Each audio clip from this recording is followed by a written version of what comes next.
Okay, hi everyone. And today we have something a little bit new and exciting. I have a very special guest joining me in studio today, and I'd like to introduce you all to Erica Hwin. And Erica is a dentist, a relatively new grad, and I'll let Erica introduce herself a little bit more. Thank you so much for having me, Shahana. But yes, as you've graciously introduced me, my name's Erica. I am now getting towards the end of my third year of private practice. So officially going into fourth year next year. I graduated from Sydney in 2022, but I established the Graduate Dentist, which some of you may or may not have heard of, but it's a platform, predominantly a podcast platform that I host. And the goal of it, or my mission statement, has been to create a community amongst new grads and a go-to guide through real dentistry. So Amazing. That's what I do. Amazing. Erica is a really, really amazing young clinician. And, this platform, the Graduate Dentist, has caught my attention and no doubt the attention of many others. And why I wanted to have Erica on here today is because the following that we have here at the Overseas Dentists and Aurora Academy is also sort of new grad-ish, because when people get through our programs at Aurora and they are, get through their ADC exams, they are kind of new grads, especially in the ADC, in the Australian context.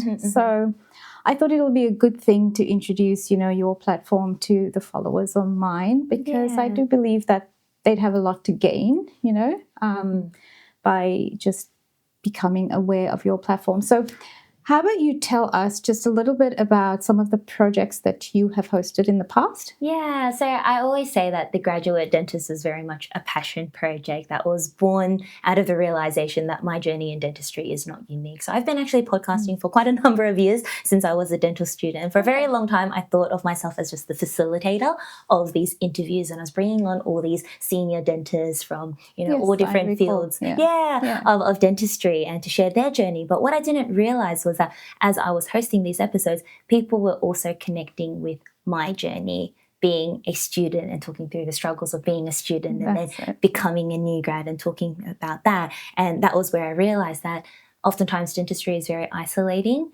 and it can feel very scary when we feel like it's just us. Absolutely. We're the ones that are struggling. We're the ones that aren't getting things right, particularly as early stage clinicians where you're still developing your confidence and your competence. And we know that comes with time, but, we suffer from imposter syndrome and we suffer from, never feeling like we're good enough.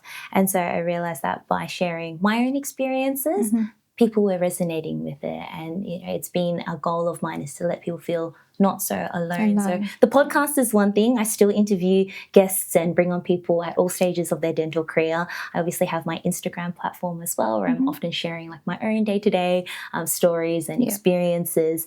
Aside from that, over the last 2 years, we've hosted a lot of in-person meetups. Yes, your Sydney meetup and a Brisbane meetup. So we've done it across all the states. We did it in like Melbourne, Sydney, Brisbane, and each one we have like 60, 70 like young clinicians come to them, which is so incredible, and people feel really connected. They belong. That's right. It's just like you're in a space where it's a safe space. No one's judging. We're all going through the same thing. That's amazing. Yeah, those are the graduate meetups, and then I've got some exciting projects starting next year too. Before we get to your exciting project, which I do want to know about, a lot. So like with our overseas dentists, I find that in a very similar way, they face the same challenges as new grads, but in addition to that, they also have the language barrier and the culture barrier. So there's all of that to deal with as well. And I know you've focused a fair bit on new grads and communication. I do the same.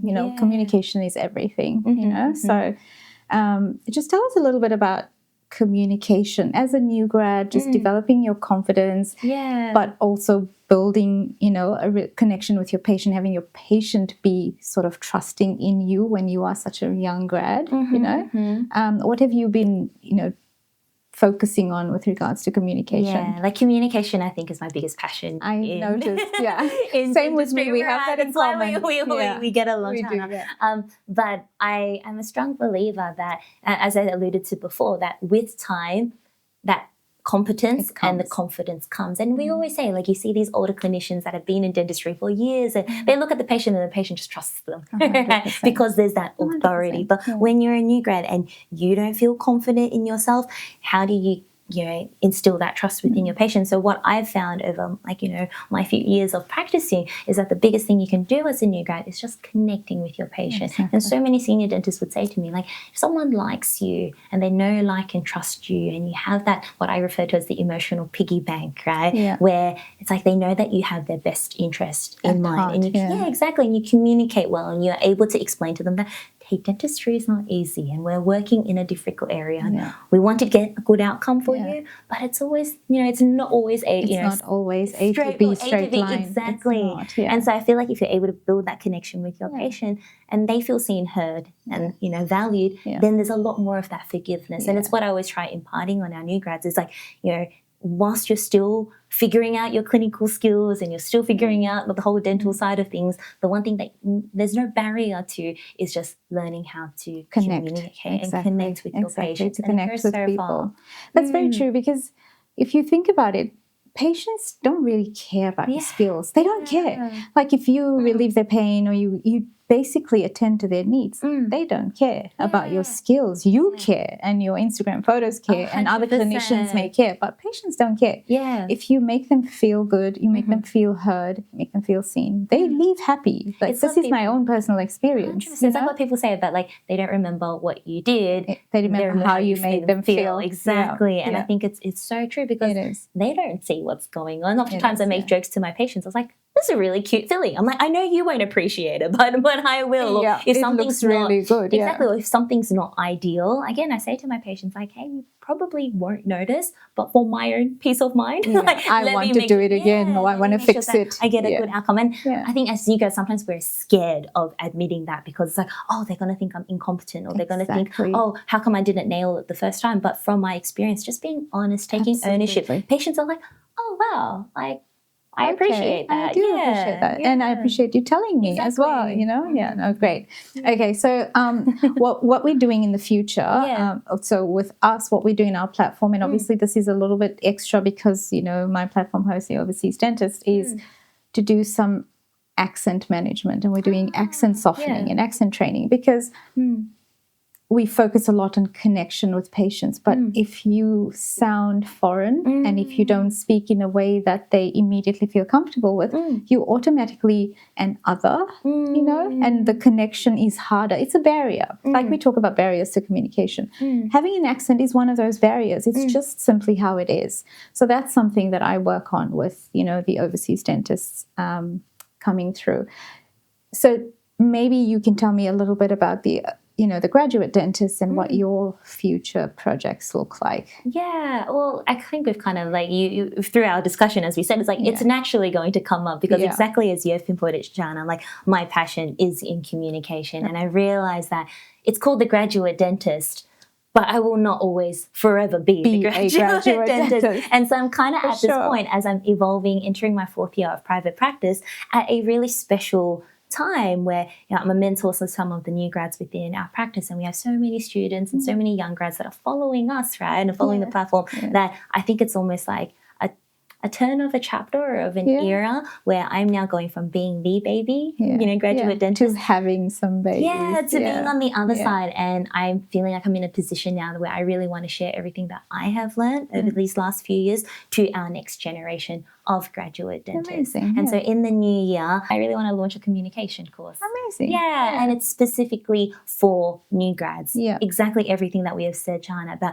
the unique challenges of being a new grad. How do you present yourself in a way that instills confidence in a patient when you don't necessarily feel confident? And I think you will agree, it's not necessarily the things that you say, but a lot of it is your own mindset and your own internal beliefs, where we say things about, I have so many new grads say to me, like, oh, because I'm young, or because I'm female, or because, I'm a foreigner, or because, even though I'm born and raised in Australia, I'm ethnic or something like that, right? We almost use those. We have our own barriers in our minds. And in our minds, they're our own barriers in our minds, and we feel like patients are judging us because of them. I'm like, why don't we switch that and use that as a point of empowerment? Something like, rather than being like, oh, I'm new and inexperienced, it's actually, you're young and you're probably the most up to date with current research and absolutely. technology. You're the brightest of the bunch, right? Absolutely So it's true. all about just like a mindset shift. Yeah. And that's what I really hope to do with That's our amazing. That's our excellent. audience. So coming looks like in the future. I mean,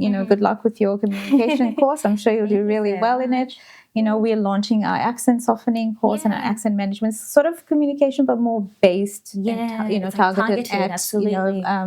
Overseas dentists. Because like you said, I mean, I am an overseas dentist, but I will remain an overseas dentist just for that short time, and then I'm not anymore, So it's really good that you have this platform and you want to help people in this way. And what struck me now when you said that we have our own, internal barriers when it comes to imposter syndrome, for example. People say, I don't really enjoy, the expression fake it till you make it. And I don't really buy into that. What I usually say is fake it until you become it, because yes, it might not be familiar to you, so you feel like you're faking it, but the more you do something, the more it becomes who you are. We see very eye to eye, Shahana, because one of my things that I believe in, again, maybe it's similar, but it's a different way of seeing that phrase, because I also don't particularly like that phrase. But I'm a big believer in manifestation. And I am always about, like, if you are intentional about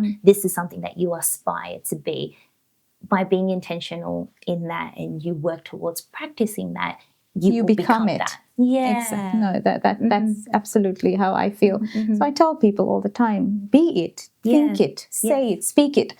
You will become it. It's just inevitable. It's how it works, but you have to think it first 100% before you can sort of make it come to fruition. So thank you for that.